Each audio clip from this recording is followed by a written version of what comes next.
This is Reed Seals for AM 1340 WGRV. I'm here with 7th District Commissioner candidate on the Republican ticket, Paul Burkey. And Paul, first off, just tell us a little bit about yourself. Well, thank you for having me on. I, of course, was born down in the Glenwood area where the 7th District is now. And I went to Glenwood School, and I'm a West Green graduate. And after I graduated from West Green in 1977, I went to college and joined the Navy and was a naval intelligence officer for 27 years. After I retired, I had to choose where I was going to live, and I chose to come back home. It's where my parents were at the time, and it's a place that I have a great affection for. So we came home, built that house that you always dream about when you're wandering around in the Navy, and since then I've been working for a company doing business management, and I've been trying to give back to the community of Glenwood, and area where I live.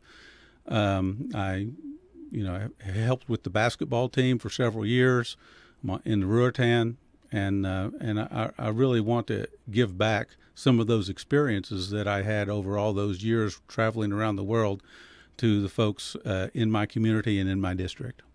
And why have you decided to run for re-election for commissioner? Well, I'll just say that in my time in the Navy, I had a lot of opportunity to learn and practice leadership. And sometimes you look around and you see that things need to be done, and if you know how to do them, you ought to try to pitch in and help. I am very interested in representing the interests of my constituents in the 7th District. As you know, I'm running for re-election, and I actually for some time was said, well, I've done my time there. Maybe I need to move on and try something else. And then, frankly, the issue of we may get to this later on school consolidation, but specifically the piece of consolidation that says they're going to close Glenwood. The school board approved a recommendation that involved a high school, certainly, but the big thing that was on that recommendation was the closure of the school in my district, my school. It's the only Greene County schools presence in the 7th District of Greene County, and its closure would be pretty devastating to the community. A lot of people said that the school system is not there to support the health or the growth of communities, and I can't disagree with them. There's nothing written that says a school is supposed to support the community where it is, but it can't help it. That's what schools do. It's sort of the lifeblood of where we are, and so I want to do what I can to protect that. And because as a commissioner, it is specifically my job to care about the health and the growth of the constituents and the communities that I represent, and so that's the big thing. Of course.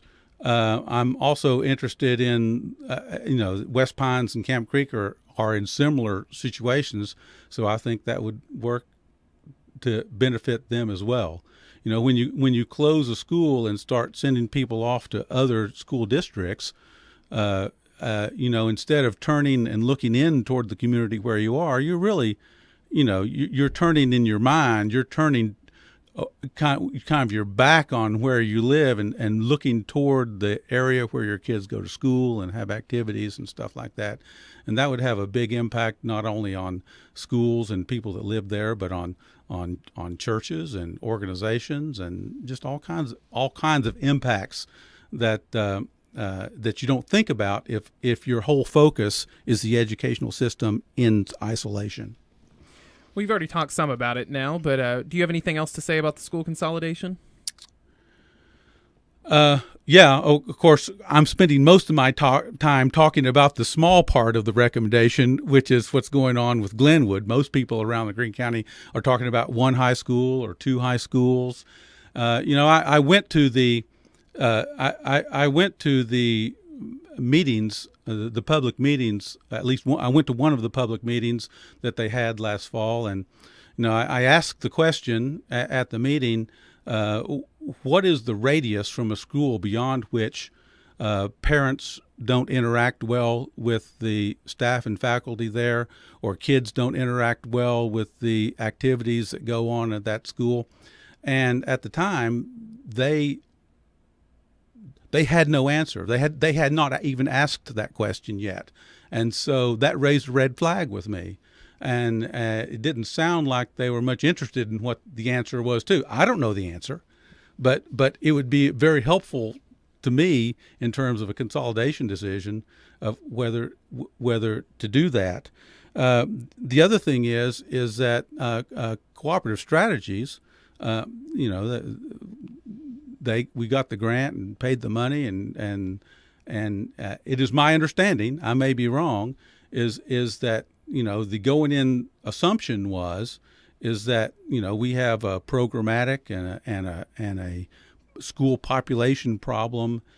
Can you give us a assessment of the facilities to see how that would fit toward more efficiency and things like that?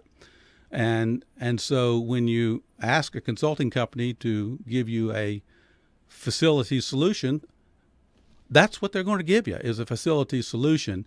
And what I didn't see in any of this dialogue, and it may be there, I just didn't see it, is what about other options that don't involve facility management? What about high-end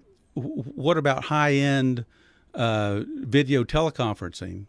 That where qualified AP teachers, et cetera, could rotate between various high schools, however many we have, and also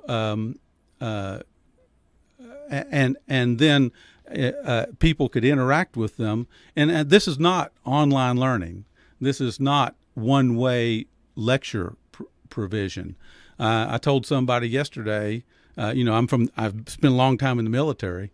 The U.S. Central Command, which is running 3 wars every day for 20 years by video teleconference. And granted, they have billions and billions of dollars. But if they can do that, why couldn't we do something like have an AP course or have a core course from a remote facility or something like that, and have an interactive process where you get just the same quality education that you would have in person without spending $90 million on a new facility? I mean, I don't know what the cost of what I just said is, but I don't think it's $90 million. And there may be some other scheduling things you could do in terms of changing how the block scheduling is so that people wanting career technical education could spend most of a day at a center somewhere and then spend another day somewhere else. Other school systems do that. The final thing I'd like to say about consolidation is that it also includes the move to middle schools for everyone. And I have 5 children. They're all grown. The last 2 are in college. I've been in 7 different school districts, 7 different plans. I've been in K-6 junior high school formats. I've been in K-8 formats. I've been in middle school formats. I've been in an 8 to 12 grade format before. And my experience and my observation is, for my children that I saw, is that the middle school concept is not as good as a K-8 concept in terms of the social development and the intellectual development of children.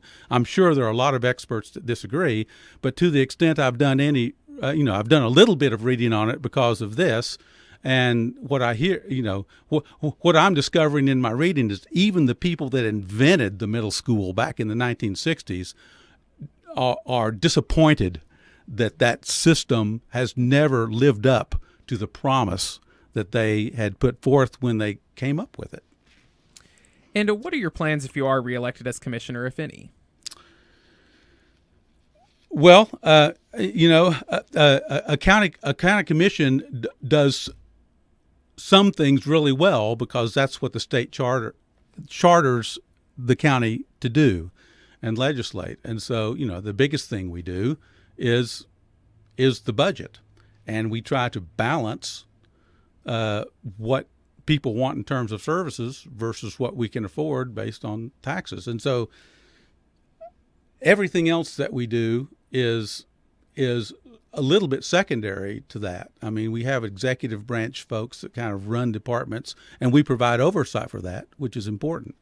I don't have any particular resolutions that I tend to pass, but I do pay a lot of attention to the functions that we're supposed to do.